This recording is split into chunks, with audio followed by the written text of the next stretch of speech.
Assalamualaikum warahmatullahi wabarakatuh. Perkenalkan, nama saya Nabila. Pada kesempatan kali ini saya akan menjelaskan sejarah SITI, yaitu sejarah sistem informasi dan teknologi informasi. Yang pertama yaitu menelusuri jejak sejarah sistem informasi dan teknologi informasi. Selamat datang di perjalanan kali ini untuk memahami evolusi yang membentuk dunia digital saat ini. Kita akan menggali akar mula sistem informasi dan teknologi informasi, dua pilar utama yang telah merevolusi cara kita hidup, bekerja, dan berinteraksi. Dari perhitungan sederhana hingga kecerdasan buatan, mari kita selami bagaimana inovasi ini mengubah lanskap global. Awal mula sistem informasi yaitu dari kuno hingga modern. Sejarah sistem informasi sejatinya dimulai jauh sebelum era komputer. Sistem informasi paling awal melibatkan metode sederhana untuk mengelola data seperti papan tulis, pembukuan manual, hingga sistem katalog perpustakaan. Tujuannya selalu sama, mengorganisir dan menyimpan informasi untuk pengambilan keputusan. Pada pertengahan abad ke-20, dengan munculnya komputer elektronik, sistem informasi mulai bertransformasi secara dramatis. Sistem pemrosesan transaksi atau TPS menjadi fondasi, memungkinkan otomasi pencatatan dan pengelolaan data bisnis. Hal ini membuka jalan bagi sistem yang lebih kompleks seperti sistem informasi manajemen atau SIM dan sistem pendukung keputusan atau DSS yang bertujuan membantu organisasi membuat keputusan yang lebih baik dan lebih cepat. Kemudian evolusi teknologi informasi mengubah dunia dalam hitungan dekade. Teknologi informasi adalah inovasi yang memungkinkan sistem informasi berkembang pesat. Dimulai dengan penemuan transistor yang menggantikan tabung vakum, komputer menjadi lebih kecil, lebih cepat, dan lebih murah. Kemudian, sirkuit terpadu dan mikroprosesor memicu revolusi komputasi personal.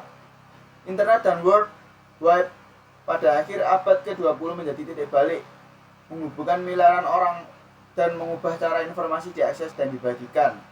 Era ini dilanjutkan dengan perkembangan mobile computing dan komputasi awan yang semakin menempatkan teknologi di ujung jari kita, kapan saja dan di mana saja. Setiap dekade membawa lompatan teknologi yang mengubah paradigma. Kemudian, memahami sistem informasi lebih dari sekedar teknologi. Sistem informasi adalah seperangkat komponen yang saling terkait yang mengumpulkan, memproses, menyimpan, dan menyebarkan informasi untuk mendukung pengambilan keputusan, koordinasi, kontrol, analisis, dan visualisasi dalam sebuah organisasi. Sistem informasi tidak hanya tentang perangkat lunak atau perangkat keras, tapi juga mencakup manusia, proses, dan data itu sendiri. Di sistem informasi ada pengumpulan data, yaitu ada mengumpulkan data mentah dari berbagai sumber, kemudian ada pemrosesan data, ada penyimpanan data, dan ada penyebaran informasi. Kemudian kita memahami tentang teknologi informasi, yaitu alat untuk membangun masa depan. Teknologi informasi atau TI mengacu pada semua alat, sumber daya, dan teknik yang digunakan dalam sistem informasi. Hal ini mencakup perangkat keras komputer, perangkat lunak, jaringan telekomunikasi, dan database. Teknologi informasi sendiri yaitu infrastruktur yang memungkinkan sistem informasi untuk berfungsi. Tanpa TI, SI hanyalah konsep tanpa sarana untuk implementasi. TI sendiri terus berkembang dengan inovasi seperti kecerdasan buatan, blockchain, dan Internet of Things atau IoT yang membentuk gelombang teknologi berikutnya. Pemahaman tentang TI sangat penting bagi siapapun yang ingin berkiprah di era digital. Kemudian kita mengenal software, yaitu otak di balik operasi komputer. Software yaitu perangkat lunak adalah serangkaian instruksi atau program yang memberitahu komputer apa yang harus dilakukan. Hal ini adalah bagian yang tidak terwujud dari sistem komputasi. Software juga dapat dibagi menjadi beberapa kategori utama, yaitu sistem operasi atau OS, kemudian aplikasi perkantoran, kemudian ada browser web, kemudian ada perangkat lunak desain. Untuk fungsi dari sistem operasi sendiri atau OS, yaitu mengelola sumber daya perangkat keras dan perangkat lunak komputer, menyediakan layanan umum untuk program komputer. Contohnya seperti Windows, macOS, Linux, Android, iOS, dan lain-lain. Kemudian aplikasi perkantoran Hal ini memfasilitasi tugas-tugas umum seperti pengolah kata atau spreadsheet dan presentasi. Contohnya Microsoft Word, Excel, PowerPoint, Google Docs, dan lain-lain. Untuk software browser sendiri yaitu memungkinkan pengguna untuk mengakses dan melihat informasi di World Wide Web. Contohnya seperti Google Chrome, Mozilla Firefox, Safari, Microsoft Edge, dan lain-lain.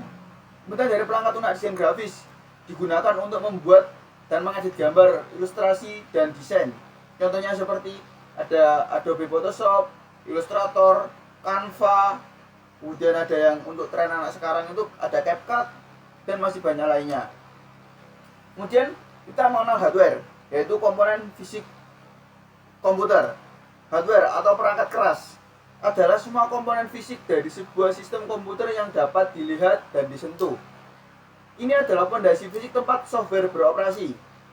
Hardware memungkinkan komputer untuk menerima input, memproses data, dan menyimpan informasi, dan menghasilkan output. Input device, perangkat yang digunakan untuk masukkan data ke komputer. Contoh, seperti keyboard, mouse, mikrofon, scanner, itu termasuk perangkat keras jenis input device. Kemudian di output device, perangkat yang digunakan untuk menampilkan atau menghasilkan data dari komputer. Contoh seperti monitor, printer, speaker, dan masih banyak lainnya. Kemudian dari segi processing device, komponen yang melakukan perhitungan dan operasi logika. Contoh CPU, yaitu Central Processing Unit, yang ada di HP, di laptop, di PC, dan lain-lain. Kemudian storage device, yaitu perangkat yang menyimpan data secara permanen atau sementara.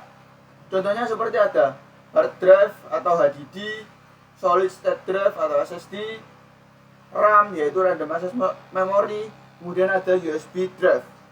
Kemudian untuk hardware networking device, yaitu perangkat yang menghubungkan komputer ke jaringan lain, yaitu ada router, modem, switch, network card, dan lain-lain. Lanjut yang berikutnya, yaitu mengenal brandware, yaitu elemen manusia di balik teknologi. Brandware adalah sebutan untuk individu atau kelompok yang terlibat dalam penggunaan, pengembangan, dan pemeliharaan sistem informasi dan teknologi informasi. Mereka adalah otak di balik semua operasi sistem, memastikan semua komponen bekerja secara efektif. Tanpa brandware, hardware, dan software tidak akan memiliki tujuan atau kemampuan untuk beroperasi secara optimal. Di brandware sendiri ada pengguna akhir, yaitu orang yang menggunakan sistem informasi untuk pekerjaan sehari-hari. Contohnya seperti kayak karyawan, administrasi, ada mahasiswa, atau konsumen.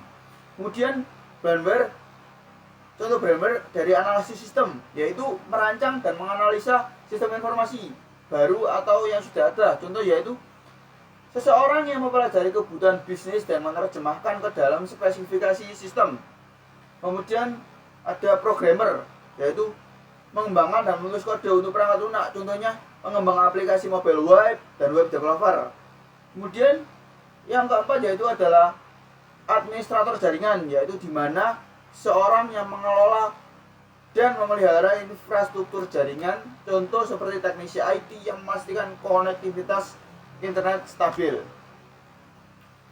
Sinergi sistem informasi, teknologi informasi, dan brandware sendiri, yaitu ketiga elemen ini tidak dapat dipisahkan dan harus bekerja secara sinergis untuk tujuan organisasi. TI menyediakan alat, SI menyediakan kerangka, dan brandware menghidupkannya. Ya, itu saja yang bisa saya jelaskan atau bisa saya presentasikan.